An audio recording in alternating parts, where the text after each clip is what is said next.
Hi, my name is Kulbir Singh. I'm teacher in Government UPS Tarboni, and today once again I am going to make a offline video for my fifth class students. And today I'm going to write answers of question from lesson The Prodigal Son. And my first question is, why did the man divided his wealth between his two sons?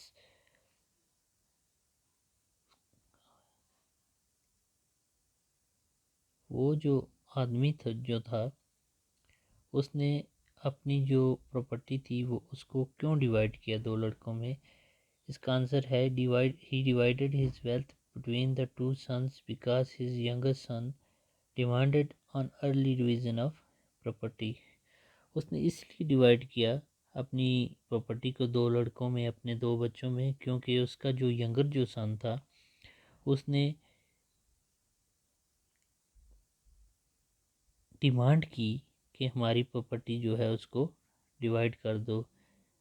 अमूमन ऐसा देखा जाता है कि जब किसी के father की डेथ हो जाती है उसके बाद जो प्रॉपर्टी है उसका शेयर उसके बच्चों में ट्रांसफ़र हो जाता है, लेकिन यहाँ पर जो इसका यंगर सन जो था उसने डिमांड की, इसीलिए उसने प्रॉपर्टी को डिवाइड कर दिया। Why did the younger son hire himself to someone. अब जो उसका यंगर जो सन था उसने क्यों किसी के आगे काम किया, क्यों किसी के घर में रहा, वहाँ उसने नौकरों की तरह काम किया। He hide himself because he had lost all his money in in wining in gambling and had nothing to eat and live. इसलिए उसने काम किया किसी के वहाँ जाकर, क्योंकि उसका जो भी पैसा जो था, जो उसकी प्रॉपर्टी थी, वो उसने क्या की, वो उसने नशे में और जुआखोरी में उसने वो ख़त्म कर दी, वो लॉस्ट कर दी, वो उसने ज़ाया कर दी। और उसी अब उसके पास ना कुछ खाने के लिए था और ना रहने के लिए, इसीलिए उसने किसी के घर में काम करना शुरू किया। थर्ड क्वेश्चन जो है, what did the younger son decided to tell his father. अब क्या डिसाइड किया यंगर सन ने, फादर को क्या बोलने का डिसाइड किया, क्या कहने का डिसाइड किया। इसका आंसर है he decided to ask his father for forgiveness. अब ये डिसाइड किया कि वो अपने अपने बाप से माफ़ी मांगेगा, and decided to tell him that he will work in his field as other high man.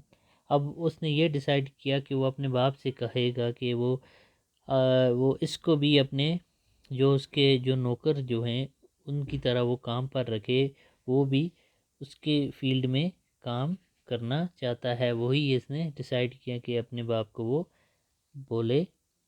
बोलेगा। अब फोर्थ क्वेश्चन जो है वो है, how was prodigal sun received by his father. अब उसके फादर ने क्या किया जब वो पहुंचा घर पर, कैसे रिसीव किया उसको। He was received with great honour as his father asked his men to fetch new clothes shoes for him and also asked to kill a fat goat on his arrival. अब उसके बाप ने क्या किया, उसके बाप ने उसको ऐसे बहुत ही हॉनर के साथ उसको क्या किया, रिसीव किया घर पे दोबारा। और अपने जो उसका नौकर था उससे कहा कि आप इसके लिए नए कपड़े लाओ और नए शूज़ लाओ, इसको पहनाओ। और जो उसके नौकर थे उनको कहा कि आप एक बकरी जो है उसको लाओ और उसको मारो, हम इसके आने की खुशी में पार्टी करेंगे। अब जो फिफ्थ को जो क्वेश्चन है वो है, why was the elder son angry. अब वो एल्डर जो बड़ा जो सन था वो क्यों एंग्री हुआ, वो लड़का उसका क्यों उस पर बाप पर नाराज़ हुआ। He was angry because he asked his father that he always obey his he always obeyed him, but he never gave him such a kid for enjoyment. But the son who destroyed everything was given such an honor।